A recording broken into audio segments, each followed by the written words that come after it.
بارک وسلم وصلی علیہ الصلاۃ والسلام علیک یا رسول اللہ وعلی آلک وصحبک یا حبیب اللہ۔ 1004 روایات الحمدللہ تعالی ہماری مکمل ہو چکی تھیں، اور آج ہم انشاءاللہ تعالی روایت نمبر 1005 سے اس کو پڑھیں گے۔ اور آپ کو معلوم ہے کہ باجماعت نماز کی جو اہمیت ہے اس کے متعلق یہ باب تھا، اور اس کی 2 فصلیں مکمل ہو چکی ہیں۔ ضروری مسائل میں نے آپ کو بیان کر دی ہیں، اب تیسری فصل ہے، تو حدیث پاک کے ضمن کے اندر اس کی تشریح توضیح کے اندر جو باتیں آئیں گی وہ میں عرض کروں گا۔ اس روایت نمبر 1005، اس کے جو راوی ہیں حضرت عبداللہ ابن مسعود ہیں رضی اللہ تعالی عنہ۔ آپ فرماتے ہیں قال لقد رأیتنا وما يتحلف عن الصلاة الا منافق قد علم نفاقه او مریض۔ حضرت عبداللہ ابن مسعود فرماتے ہیں کہ بے شک ہم لوگ اور صحابہ اس بات کو جانتے تھے کہ نماز با جماعت سے پیچھے نہ رہتا تھا مگر منافق۔ نماز با جماعت سے پیچھے رہنے والا کون تھا؟ ایسا منافق تھا کہ جس کا نفاق بالکل کھلا ہوا تھا، یعنی یہ منافق کی علامت ہے کہ وہ نماز با جماعت سے پیچھے رہ جائے۔ دیکھیں کتنی اہمیت ہے، آپ اس بات کے اوپر غور کر لیں۔ اب محدثین نے اس کے اوپر طویل گفتگو کی ہے کہ یہ کوئی خاص شخص مراد تھا۔ بعض نے کہا کہ یہ خاص شخص مراد ہے، انہوں نے اس کا نام بھی لیا کہ وہ شخص مراد ہے، وہ یعنی جو مسلمان تھے، پرخلوص مسلمان تھے، تو ان کی شان یہی تھی کہ وہ باجماعت نماز کے لیے حاضر ہوتے تھے۔ البتہ جس شخص کا نفاق کھل جاتا تھا، حضور نے ان کی خبر دے دی کہ یہ منافق ہیں، تو وہی اس طرح کرتے تھے کہ نماز سے پیچھے رہتے تھے۔ مسلمان جو تھے وہ نماز کے اندر جماعت کے اندر ہی حاضر ہوتے تھے۔ اور بعض علماء یہ بھی فرماتے ہیں کہ نماز با جماعت سے پیچھے رہنا یہ منافقت کی علامت ہے، اور بعض نے یہ بھی فرمایا کہ یہ منافقت ہے، یہ منافقت ہے کہ بندہ اس طرح کرے کہ اللہ تعالیٰ کا اقرار کرے، اس کی توحید کا، اس کے رسول کو برحق مانے، پھر اس کی سنتوں کو چھوڑ دے، تو یہ منافقت ہے۔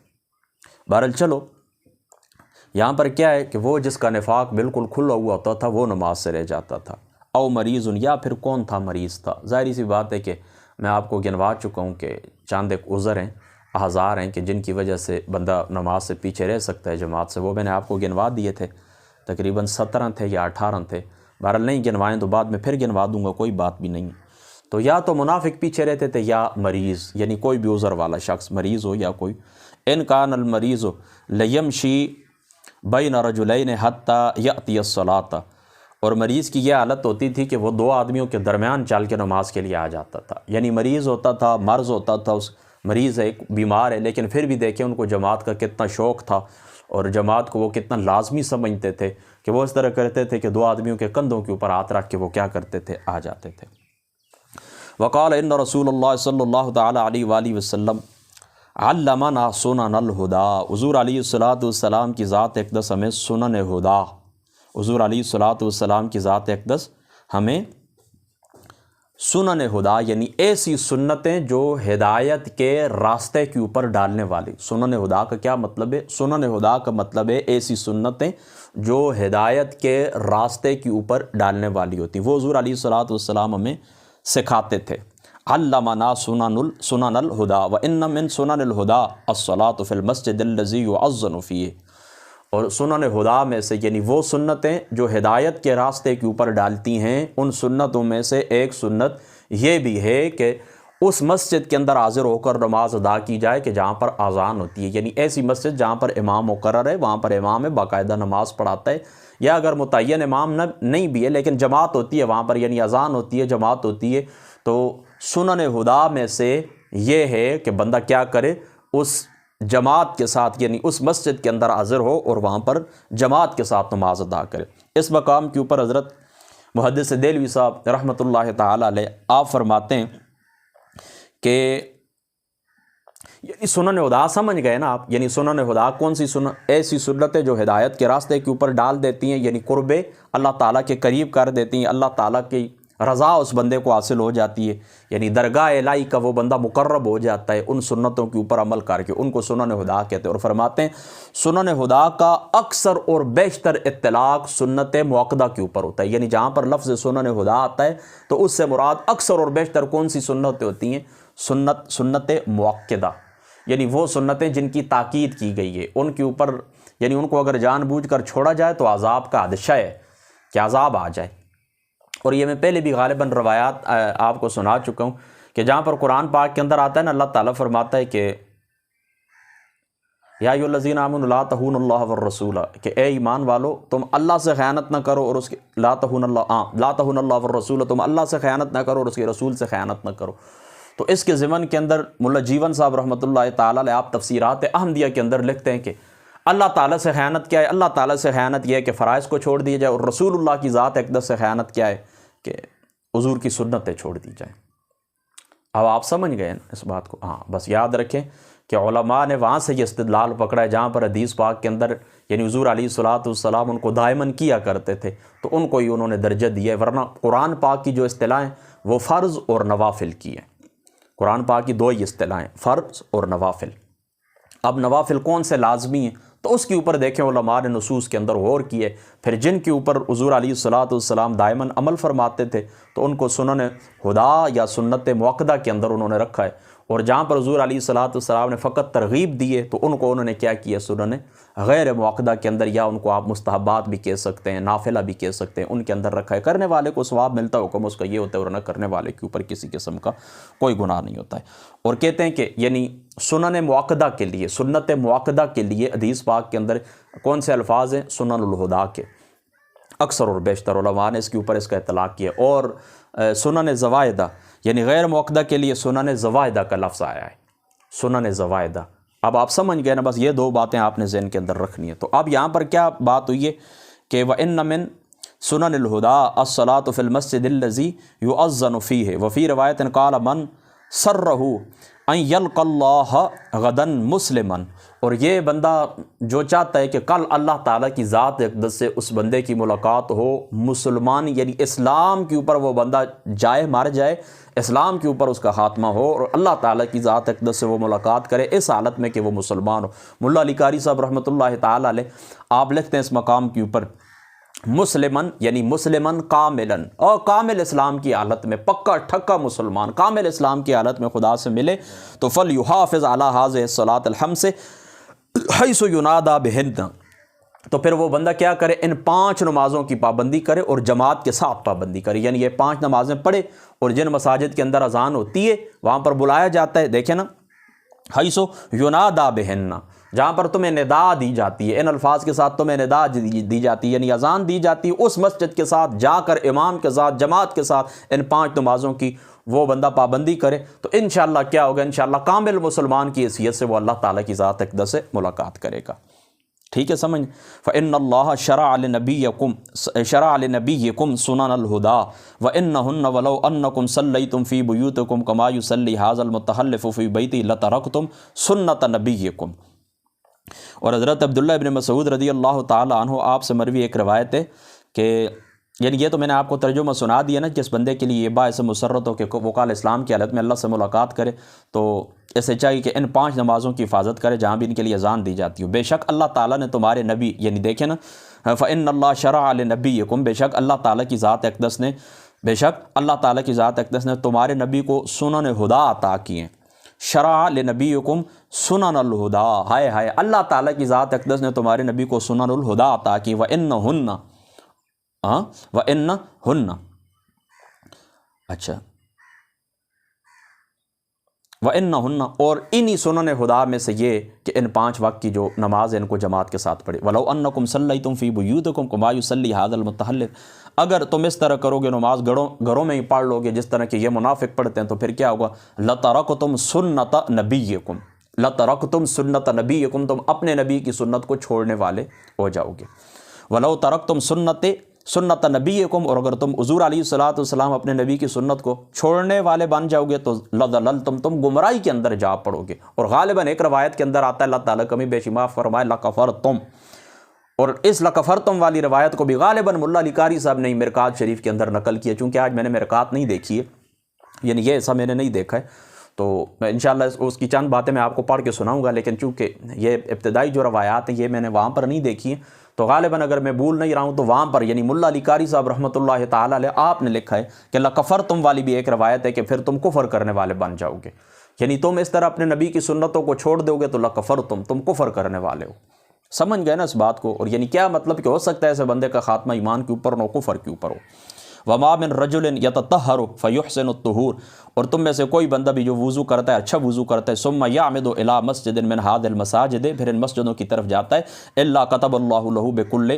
خطوۃ یحتوها حسنۃ، تو پھر ہر قدم کے بدلے اللہ تعالیٰ کی ذات اقدس اس کو نیکی عطا فرماتے ہیں۔ ٹھیک ہے، ورفعہ بہا درجتاً، اور اللہ تعالیٰ کی ذات اقدس اس کا ہر قدم کے بدلے ایک درجہ بلند فرماتے ہیں، یعنی ایک نیکی عطا فرماتے ہیں، ایک درجہ بلند فرماتے ہیں، وحط عنہ بہا سیئۃً، اور کیا کہتے ہیں ہر قدم کے اوپر ایک گناہ معاف فرماتے ہیں۔ وَلَقَدْ رَأَيْتُنَا وَمَا يَتَحَلَّفُ عَنْهَا إِلَّا مُنَافِقٌ مَعْلُومُ النِّفَاقِ وَلَقَدْ كَانَ الرَّجُلُ يُؤْتَى بِهَا يُهَادَى بَيْنَ الرَّجُلَيْنِ حَتَّى يُقَامَ فِي الصَّفِّ۔ ٹھیک ہے، سمجھ گئے نا؟ یہ پیچھے جو گزرا ہے، یعنی کوئی شخص اگر بیمار ہوتا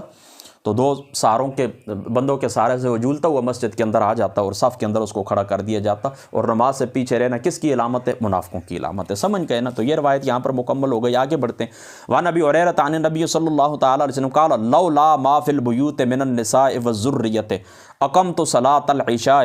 وامرت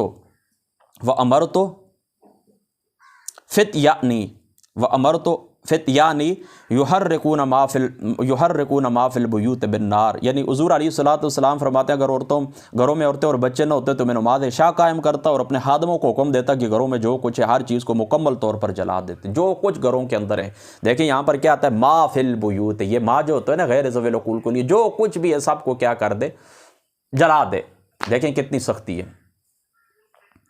کتنی سختی ہے۔ تو یہ دیکھیں نا یہاں پر پیچھے جو روایت گزری ہے اس کے اندر ایک بات رہ گئی ہے کہ اس سے ثابت کیا ہوتا ہے؟ اس سے ثابت یہ ہوتا ہے کہ جماعت کیا ہے؟ سنت مؤکدہ ہے، سنن الہدا، یعنی سنت مؤکدہ میں سے، اور یہی ہمارا نظریہ ہے۔ یعنی اسی کے اندر یہ الفاظ بھی ہیں نا، یعنی اگر آپ یعنی جن علماء نے اس طرح کی ہے کہ وہ استدلال پکڑا ہے، یعنی یہ جماعت واجب ہے، انہوں نے یہاں سے استدلال پکڑا۔ ملا علی قاری صاحب رحمۃ اللہ تعالیٰ علیہ آپ نے لکھا ہے کہ امام شمنی کا قول یہ کہ نماز صحیح بات یہ ہے کہ نماز باجماعت واجب ہے۔ بہرحال ہمارا احناف کا نظریہ کیا ہے؟ نماز باجماعت کیا سنت مؤکدہ ہے، اور یہ ہماری دلیل ہے کیا؟ وَإِنَّ مِن سُنَنِ الْهُدَىٰ الصَّلَاةُ فِي الْمَسْجِدِ الَّذِي يُؤَذَّنُ فِيهِ۔ ٹھیک ہے، یہ ہماری دلیل ہے۔ تو اب دیکھیں نا یہ جو روایت ہے اس کے اندر بھی کتنی سختی ہے کہ حضور علیہ السلام کیا فرماتے ہیں؟ نماز عشاء کھڑی ہو جائے اور گھروں کے اندر عورتوں اور بچوں کا مثلاً ہوتا تو میں سب کچھ جو کچھ گھروں کے اندر ہے اس کو کیا کرتا؟ جلا دیتا۔ تو یہاں پر بعض علماء نے یہ بھی لکھا ہے کہ یہاں پر تارک نماز شخص کو، یعنی تارک جماعت شخص جو ہوتا ہے نا، نماز جماعت کے ساتھ ادا نہیں کرتا، اس کو جلانا، اور ایک دوسری جو غنیمت کے اندر خیانت کرتا ہے، مال غنیمت کے اندر خیانت کرتا ہے، ایک نماز باجماعت کو وہ ترک کرتا ہے اور دوسرا مال غنیمت کے اندر خیانت کرتا ہے، تو کیا کہتے ہیں کہ ان دو کو آگ سے جلایا جائے۔ ان دو کو آگ، یعنی حدیث پاک کے اندر جہاں پر آگ سے جلانے کا ذکر ہے فرمایا انہی دو باتوں کے اوپر، یعنی مال غنیمت کے کھانے کے اوپر اور اس بات کے اوپر۔ کس بات کے اوپر؟ نماز باجماعت سے پیچھے رہنا۔ بہرحال صحیح جو نظریہ ہے یعنی تحقیقی قول یہی ہے کہ یہاں پر یہ جو الفاظ ہیں تو یہ تغلیظ کے لیے ہیں۔ سمجھ گئے نا آپ؟ یعنی حضور علیہ الصلوۃ والسلام کا مقصد کیا ہے کہ لوگوں کو کیا ہو، وہ ان کو اہمیت پتہ چلے، یعنی تشدید جس کو کہتے ہیں نا، تغلیظ، سختی کرنا، شدت کرنا، جس کو سختی سے ڈانٹنا کہتے ہیں، یعنی اتنی اہمیت ہے باجماعت نماز کی۔ آگے بڑی وان ہو قال امرنا رسول اللہ صلی اللہ تعالیٰ علیہ وسلم، اور انہی سے یعنی حضرت ابو ہریرہ سے فرماتے ہیں حضور علیہ الصلوۃ والسلام کی ذات اقدس نے ہمیں حکم دیا ہے اذا کنتم فی المسجد فنودی بالصلاۃ فلا یخرج احدکم حتی یصلی، ہمیں رسول اللہ صلی اللہ تعالیٰ علیہ وآلہ وسلم آپ کی ذات اقدس نے حکم دیا کہ جب اذان ہو جائے تو تم میں کوئی شخص باہر نہ جائے یہاں تک کہ وہ نماز پڑھ لے۔ مسجد کے اندر آپ بیٹھے ہوئے اذان ہو جائے تو آپ کا حق کیا بنتا ہے کہ آپ اس جماعت کے ساتھ نماز پڑھیں، مسجد سے باہر نہ جائیں۔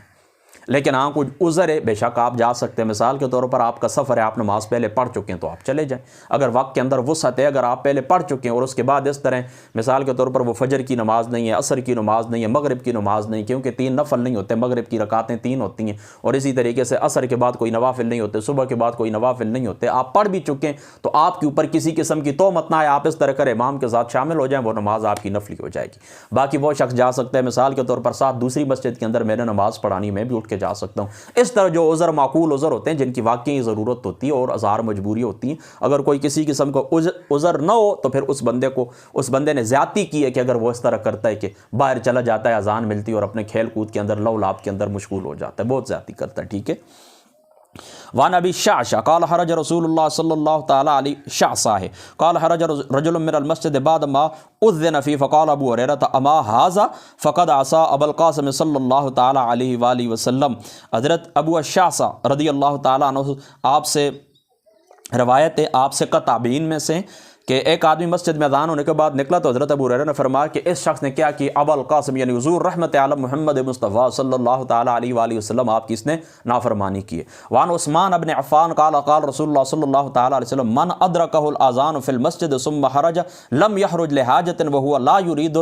لا یرید الرجعۃ فہو منافق۔ کوئی بندہ اس طرح اذان ہو گئی مسجد کے اندر اور کوئی عذر نہیں ہے، پھر وہ کیا کرتا ہے کہ مسجد سے باہر چلا جاتا ہے، واپس آنے کا کوئی ارادہ بھی نہیں ہے، تو وہ کیا کرتا ہے؟ حضور کہ حضرت عثمان کیا فرماتے ہیں رضی اللہ تعالیٰ عنہ، آپ کے رسول اللہ نے فرمایا، حضرت عثمان فرماتے ہیں کہ رسول اللہ نے فرمایا کہ وہ بندہ کیا ہے؟ منافق ہے۔ یعنی کوئی عذر ہے نا، باہر کسی شخص کو بلانا ہے، باہر کوئی انتظار میں کھڑا ہے، اس کو اندر بلانا ہے یا بتا کے آنا ہے کہ میں مسجد میں نماز پڑھ کے آتا ہوں، کوئی عذر ہے، واپس آنے کا ارادہ ہے، پھر تو خیر ہے، اگر نہیں ہے ویسے ہی نکل گئے بغیر عذر کے اور واپس آنے کا ارادہ نہیں ہے تو حضور کیا فرماتے ہیں صلی اللہ تعالیٰ علیہ وسلم، وہ بندہ منافق ہے۔ وعن ابن عباس عن النبی صلی اللہ تعالیٰ علیہ وسلم قال من سمع النداء فلم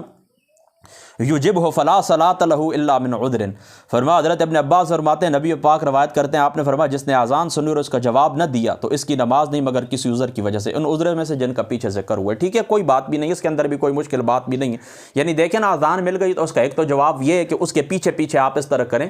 اس کے پیچھے پیچھے، یعنی مؤذن نے اذان دی نا تو آپ اس کے پیچھے پیچھے اس کا جواب دیں، یعنی وہ الفاظ دہراتے جائیں۔ اور جہاں پر حی علی الصلاۃ حی علی الفلاح آتا ہے تو وہاں پر کیا کریں؟ وہاں پر آپ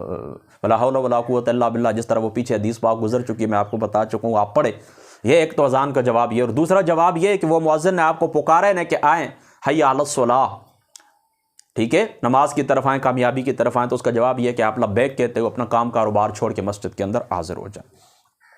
وعن عبداللہ ابن ام مکتوم قال یا رسول اللہ، یہ نابینا ثابت ہے، مشہور ہیں، ان المدینۃ کثیرۃ الحوام، کثیرۃ الحوام میں والسباع وانا ضریر، او یا رسول اللہ صلی اللہ علیہ وسلم، یہ حشرات اللہ کیڑے مکوڑے بہت زیادہ ہیں مدینہ پاک کے اندر، اور میں انا ضریر البصر، کمزور نظر والا ہوں، فعل تجد لی من رخصت قال هل تسمع حی علی الصلاۃ حی علی الفلاح، حضور نے فرمایا میرے لیے کوئی رخصت ہے؟ حضرت عبداللہ ابن مکتوم کہنے لگے، حضور نے فرمایا تم حی علی الصلاۃ حی علی الفلاح سنتے ہو؟ یعنی ان الفاظ کی خصوصیت کی وجہ سے کہ جہاں پر مومن مسلمان کو کامیابی کی طرف بلا جاتا ہے، قال نعم سنتا ہوں، کرما فحی حلا ولم یرخص، ہاں فرمایا پھر تمہیں آنا ہوگا، اور حضور علیہ الصلوۃ والسلام نے ان کو کوئی کسی قسم کی رخصت نہیں دی۔ آگے بڑھیے۔ وعن ام الدرداء، حضرت ام الدرداء رضی اللہ تعالی عنہا فرماتی ہیں، دخل علی ابو الدرداء، میرے اوپر حضرت ابو الدرداء یعنی میرے خاوند نازل ہوئے، وہو مغضب، وہ غصے کے اندر تھے، جلال کے اندر تھے، فقلت ما اغضبک قال واللہ ما اعرف من امر امت محمد صلی اللہ تعالی علیہ وسلم شیئا الا انہم یصلون جميعا۔ فرمایا اب حضور کی جو امت ہے ان میں ایک ہی چیز باقی رہ گئی، نماز باجماعت، نماز باجماعت، یہ سب اکٹھی پڑھتے ہیں۔ کیا مطلب؟ یعنی دیکھیں نا، بہت ساری نئی نئی بدعات آ گئی ہیں تو وہ اس بات سے خفت ہے، یعنی حضور علیہ السلام دنیا سے رخصت ہوگا، اب لوگ نئی نئی بدعات کے اندر، نئے نئے کاموں کے اندر مشغول ہو گئے ہیں، اب ایک نماز باجماعت صحیح طریقے سے رہ گئی ہے تو اس کو بھی ادا نہیں کرتے، یعنی اس کے اندر بھی کچھ لوگ پیچھے رہ جاتے ہیں، مطلب یہی سمجھ آتا ہے۔ باقی اللہ تعالیٰ کی بات ہے، اللہ تعالیٰ جانے، کیا اس سے اور بھی کچھ مراد ہو سکتا ہے، محدثین نے اس کے اوپر بحث کی ہے۔ بہرحال کوئی بات بھی نہیں ہے، سادی سی بات، الفاظ کے جو ظاہر ہے وہ یہی ہے کہ میں اب ایک ہی نیکی دیکھتا ہوں امت محمدیہ کے اندر، وہ کیا ہے کہ صحابہ اکٹھی نماز پڑھتے ہیں، تو یہ تو تمہیں پڑھنی چاہیے نا، یعنی باقی ہر چیزوں کے اندر تم نے تبدیلی کر لی ہے، بہت سارے معاملات الگ ہو گئے ہیں، دنیا کے اندر مشغول ہو گئے ہو، ایک دوسرے سے ناراضگی آ گئی ہے۔ ظاہری سی بات ہے کہ حضور کے زمانے کے بعد دیکھیں فتنے تو اٹھے ہیں، حضرت ابوبکر صدیق رضی اللہ تعالیٰ عنہ آپ کی ذات اقدس کو دیکھیں، وہاں پر مرتدین کھڑے ہو گئے، اعلان نبوت کرنے والے، زکوٰۃ نہ دینے والے، ان کے خلاف انہوں نے تلوار اٹھائی۔ پھر حضرت عمر فاروق کا زمانہ پاک دیکھیں، حضرت عثمان کا دیکھیں، حضرت علی، یعنی یہ اٹھتے، آغاز تو ہو گیا تھا نا، تو اس بات سے آپ خفا تھے۔ تو کہتے ہیں ایک جماعت ہی تمہاری ایک وحدت کی علامت ہے، جماعت کی علامت ہے، اکٹھے ہونے کی، تو کم از کم اس کے اوپر تو صحیح اچھے انداز کے اندر، یعنی آپ نے کچھ کمزوریاں دیکھی ہوں گی لوگوں کے اندر کہ وہ جماعت سے بھی پیچھے رہ جاتے ہیں، اس وجہ سے حضرت ابو درداء رضی اللہ تعالیٰ عنہ آپ جلال کے اندر تھے، سمجھ گئے نا۔ وعن ابی بکر بن سلیمان ابن ابی حسمہ قال ان عمر بن الخطاب فقد سلیمان ابن ابی حسمہ فی صلاۃ الصبح وان عمر غدا الی السوق، کہ انہوں نے کیا دیکھا کہ حضرت فقد انہوں نے دیکھا کہ حضرت سلیمان بن ابی حسمہ رضی اللہ تعالی عنہ آپ کے بار تابعین میں سے، تو آپ اس طرح کے جماعت کے اندر نہیں تھے، ٹھیک ہے۔ پھر میں پڑھ دیتا ہوں، وعن ابی بکر ابن سلیمان ابن ابی حسمہ قال ان عمر بن الخطاب رضی اللہ تعالی عنہ فقد سلیمان ابن ابی حسمۃ فی صلاۃ صبح، وہ صبح کی نماز کے اندر نہیں تھے، وان عمر غدا الی السوق، حضرت عمر صبح کے وقت بازار کی طرف گئے، ومسکن سلیمان بین المسجد والسوق، اور ان کا گھر بازار کے اندر ہی تھا، یعنی مسجد اور بازار کے درمیان حضرت سلیمان کا گھر تھا۔ تو فمر علی شفا، ان کی امی ام سلیمان کے پاس سے گزر، فقال لہا لم ار سلیمان فی الصبح، میں نے تو صبح سلیمان کو نماز کے اندر نہیں دیکھا۔ فقال لہا لم ار سلیمان فی الصبح، فقالت انہ بات یصلی، اچھا وہ رات کو کیا کرتے رہے؟ عبادت کرتے رہے۔ فغلبت ہو عیناہ، تو صبح ان کو نیند آ گئی۔ فقال عمر لأن اشعد صلاۃ الصبح فی جماعت احب الی من ان اقوم لیلۃ، فرما صبح کی نماز کے اندر جماعت کے ساتھ حاضر ہونا میں پسند کرتا ہوں اس بات سے کہ پوری رات قیام کیا جائے اور صبح کی جماعت کے اندر حاضر نہ ہوا جائے، یعنی صبح کی نماز کے اندر با جماعت نماز کے اندر حاضر ہونا میرے نزدیک زیادہ پسندیدہ ہے، پوری رات عبادت بندہ کرو اور نماز اس کی قضا ہو جائے۔ ٹھیک ہے، آپ سمجھ گئے نا اس بات کو نا؟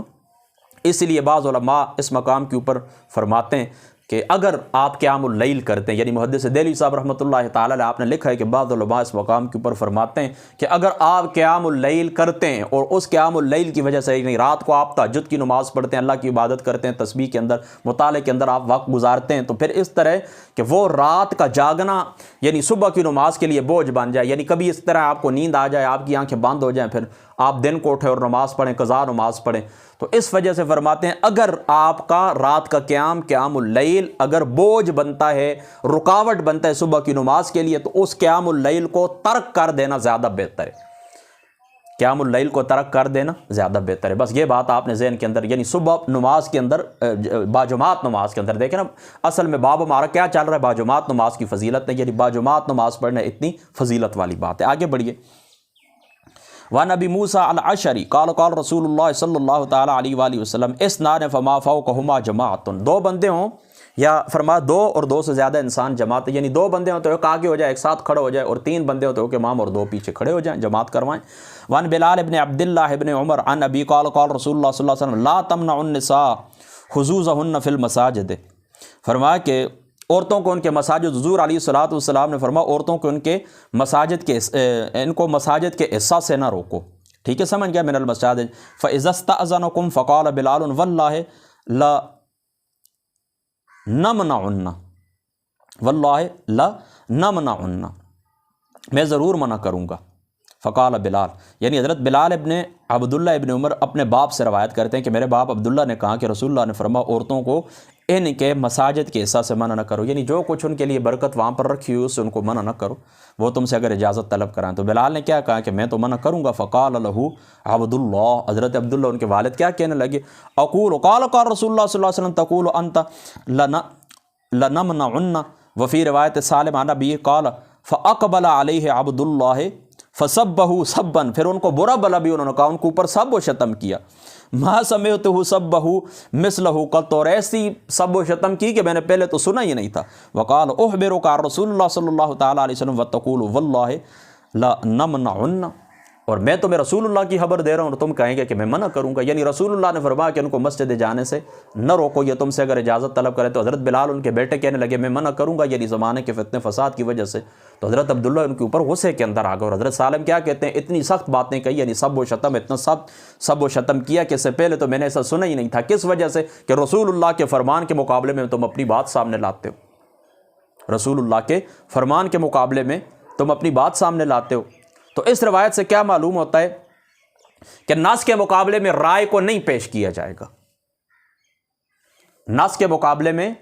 رائے کو نہیں پیش کیا جائے گا۔ اور دوسرا، حضور علیہ الصلوۃ والسلام کی جو مبارک سنت ہے اس کو کوئی بندہ اگر چھوڑے تو اس کے ساتھ کلام ختم کیا جا سکتا ہے، اس کو برا بلا کہا جا سکتا ہے، یعنی جو حضور کی سنت کو چھوڑنے والا ہو تو آپ کیا کریں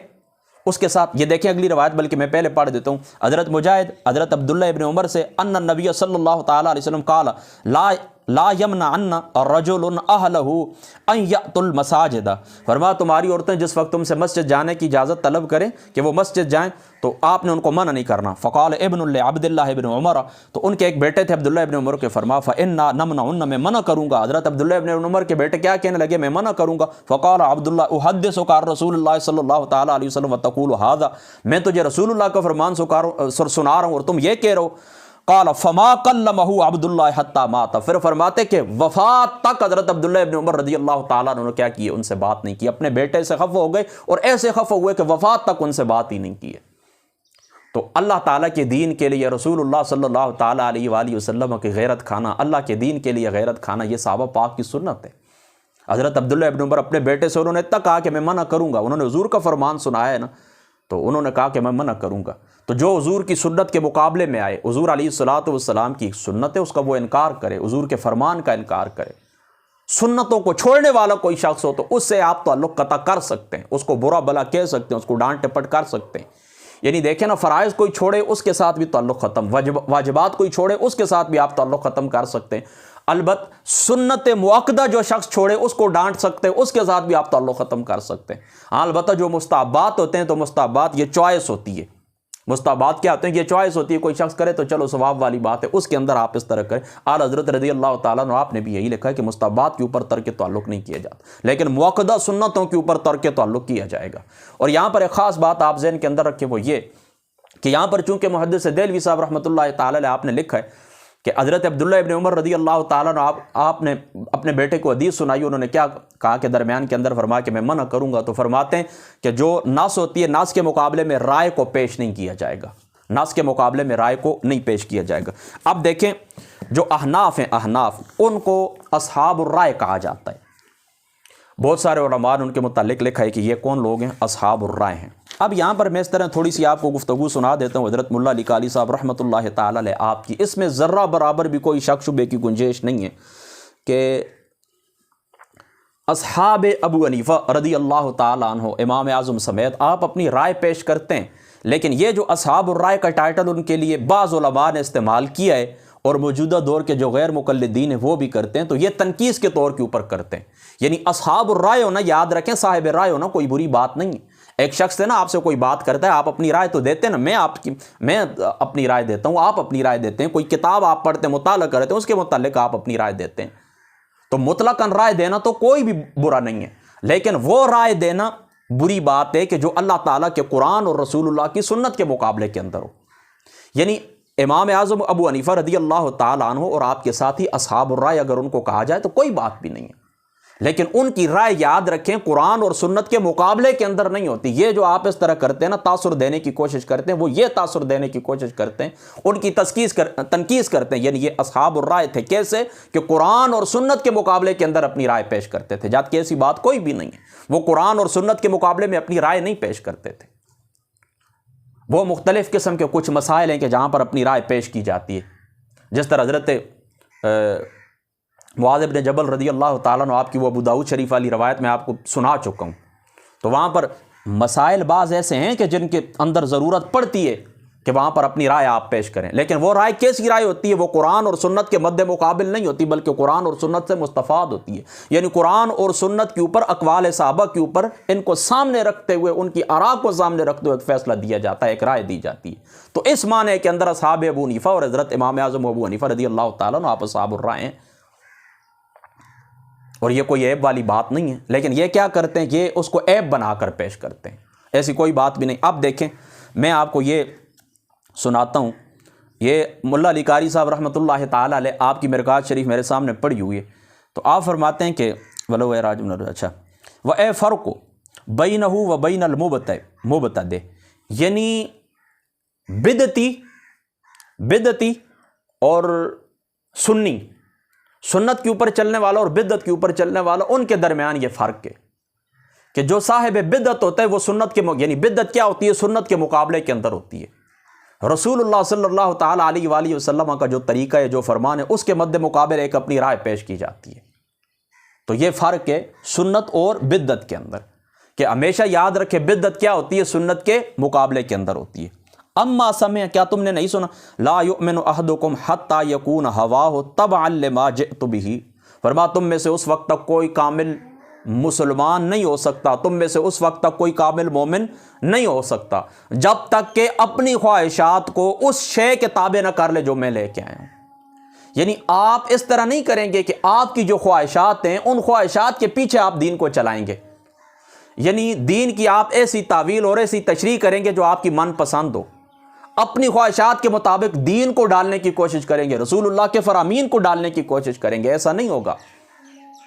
بلکہ آپ کو کیا کرنا ہوگا، آپ کی جو خواہشات ہیں ان خواہشات کو نیچے گرانا ہوگا قرآن اور سنت کے مقابلے کے اندر، جو کچھ حضور علیہ السلام اللہ تعالیٰ سے لے کر، یعنی دین کی یہی دو بنیادیں نا، مستقل قرآن اور سنت، باقی اجماع اور قیاس تو ہی نہیں صحیح پھر نکلتے نا، مستقل بنیادوں تو یہی دو ہیں، قرآن اور سنت۔ تو دین کیا ہے، قرآن اور سنت کے اندر محصور ہے۔ اب آپ سمجھ گئے نا، تو حضور کا کیا فرمان ہے کہ تم اس وقت تک کامل مومن نہیں ہو سکتے جب تک اپنی خواہشات کو اس کے تابع نہ کرو جو میں لے کے آیا ہوں۔ اب سنیں، وہا ہوا ابن عمر وہو من اکابر الصحابہ وفقہاء کیف غضب اللہ ورسولہ، دیکھیں اللہ تعالیٰ کی خاطر وہ کس طرح غضب کے اندر آئے، غصے کے اندر آئے۔ وحجرہ اچھا فلز آگے بڑھ تلک اچھا قل، تو اب ملا علی قاری صاحب رحمۃ اللہ تعالی علیہ آپ کیا فرماتے ہیں؟ فرماتے ہیں یشم من کلام الطیبی راحیت الکنایت الاحترازی علی العلماء الحنفیہ، فرما طیبی کے کلام سے مجھے کچھ تھوڑی بہت خوشبو اس چیز کی آتی ہے، یعنی طیبی کے کلام سے مجھے کچھ اشارہ اس طرح ملتا ہے کہ انہوں نے کنایتاً کیا کیا، علماء احناف کے اوپر اٹیک کیا ہے، علماء احناف کے اوپر کیا کیا ہے، اٹیک کیا ہے کہ وہ کیا کرتے ہیں، یہ تو اصحاب الرائے ہیں۔ یعنی اب دیکھیں نا، رائے کی مذمت تو حدیث پاک سے ثابت ہو گئی نا کہ حضرت عبداللہ ابن عمر رضی اللہ تعالیٰ عنہ آپ نے کہا کہ میں تجھ سے خفا ہوں کہ میں تجھے رسول اللہ کے فرمان سناتا ہوں اور اس کے مقابلے میں تم اپنی بات کرتے ہو۔ تو محدثین نے اس کی شرح کے اندر لکھ دیا نا کہ نص کے مقابلے کے اندر رائے نہیں پیش کی جائے گی۔ تو یہ کہتے ہیں، یعنی طیبی کے کلام سے مجھے یہ معلوم ہوتا ہے کہ وہ اصحاب احناف کے اوپر یہ اٹیک کرنے کی کوشش کرتے ہیں، وہ کہتے ہیں کہ یہ لوگ اصحاب الرائے ہیں۔ اللہ اللہ اکبر۔ علماء بذالک لدقت رائہم علی العلماء ظن منہم انہم، اس بات کا وہ گمان رکھتے ہیں کہ یقدمون الرائے علی الحدیث، ہے کہ وہ اپنی رائے کو حدیث کے اوپر ترجیح دیں گے، یعنی اپنی رائے کو آگے کریں گے اور حدیث پاک کو پیچھے کریں گے۔ اللہ اکبر، یعنی تم یہ گمان رکھتے ہو، ولذا یسمون اصحاب الرائے، اس لیے تم ان کو اصحاب رائے کہتے ہو، ولم یدر، اور تم جانتے نہیں ہو، انما سموا بذالک لدقت رائہم وحذاقت عقلہم۔ اللہ اکبر اللہ اکبر۔ فرما رائے جو تم کہتے ہو نا، وہ والی رائے نہیں ہے، یعنی ان کی رائے جو ہوتی ہے انتہائی دقیق ہوتی ہے، انتہائی باریک بین ہوتی ہے، انتہائی غور و فکر کے بعد ہوتی ہے۔ یعنی تم لوگوں کو یہ تاثر دینے کی کوشش کرتے ہو کہ ابو حنیفہ صاحب کیا کرتے ہیں، قرآن اور سنت کے مقابلے میں اپنی بات پیش کرتے ہیں، اپنی رائے پیش کرتے ہیں۔ فرما نہیں، قرآن اور سنت کے مقابلے میں وہ اپنی رائے پیش نہیں کرتے، ان کو اصحاب الرائے اس لیے کہا جاتا ہے لدقت رائہم وحذاقت عقلہم، ولذا قال الشافعی، اس لیے امام شافعی صاحب فرما کل الناس عیال ابی حنیفہ فی الفقہ، اس لیے امام شافعی صاحب رحمۃ اللہ تعالی علیہ آپ فرماتے ہیں تمام کے تمام لوگ اولاد ہیں ابو حنیفہ کی فقہ کے اندر۔ اب آپ سمجھ گئے نا، وقت قال ابن حزم ان جمیع الحنفیہ علی ان مذہب امامہم ان ضعیف الحدیث اولا عندہ من الرأی والقیاس ذکر السخاوی، فرماتے ہیں تم تو یہ باتیں کرتے ہو، امام سخاوی صاحب رحمۃ اللہ تعالی علیہ آپ نے کیا نقل کیا، آپ فرماتے ہیں ضعیف سے ضعیف سے ضعیف سے ضعیف جو حدیث ہوتی ہے نا، ضعیف سے ضعیف حدیث بھی جو ہوتی ہے نا، ضعیف حدیث، وہ بھی کیا کرتے ہیں، احناف کے نزدیک کیا ہے کہ وہاں پر عقل اور قیاس کو اور رائے کو پیچھے کر دیا جائے گا،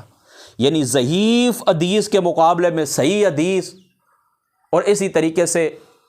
حدیث کا جو حسن حدیث، حدیث صحیح حدیث حسن، یہ تو بڑی دور کی بات ہے، ضعیف سے ضعیف سے ضعیف حدیث پاک جو ہوگی تو اس کے مقابلے کے اندر بھی قیاس کو نہیں لایا جائے گا، قیاس کو اور رائے کو پیچھے کر دیا جائے گا اور حدیث کے اوپر عمل کیا جائے گا۔ وقال ابن حجر فی المناقب الحسان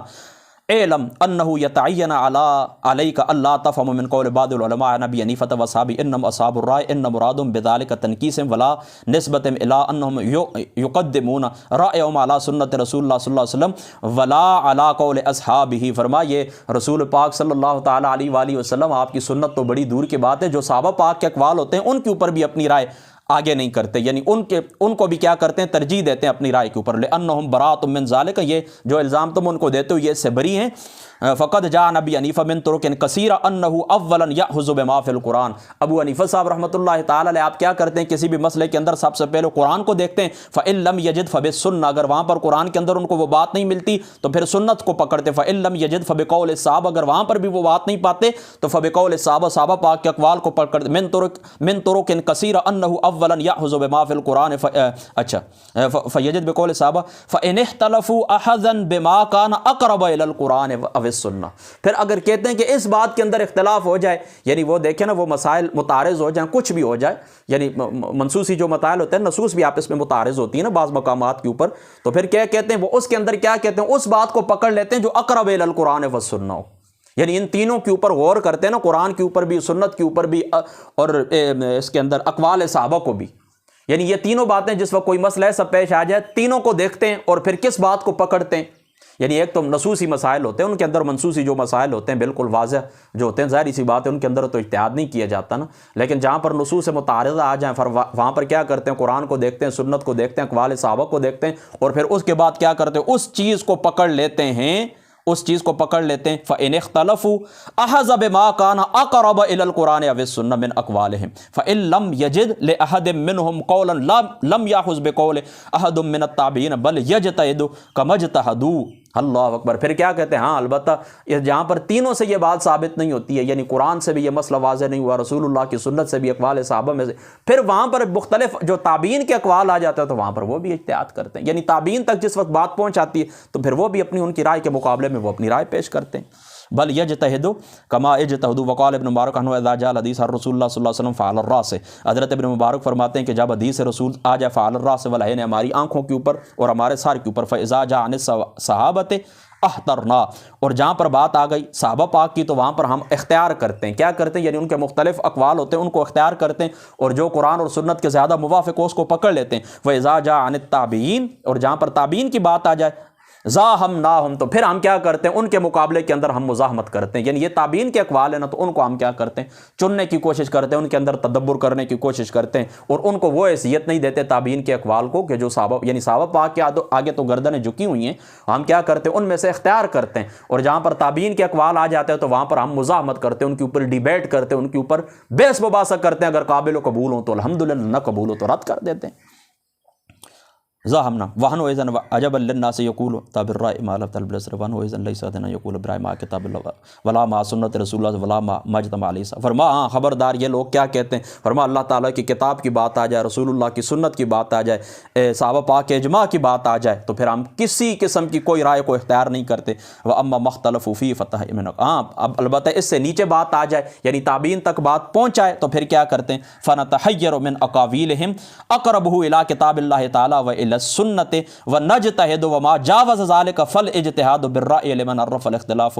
ولدقت قیاسات مذہبی کان. بس ٹھیک ہے، یہاں پر یہ بات آپ کو سمجھ آ گئی ہے. یعنی یہ جو کہتے ہیں نا کہ اصحاب الرائے ہیں تو یہ ایک الزام ہے. دیکھیں کتنی پیاری گفتگو حضرت ملا علی قاری صاحب رحمۃ اللہ تعالی علیہ آپ نے لکھی ہے. یہ باجماعت صلاۃ کا جو باب ہے نا، اس کی جو آخری حدیث پاک ہے، اس کا نمبر بھی میں آپ کو بتا دیتا ہوں،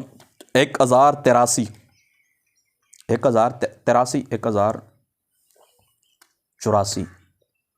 1084.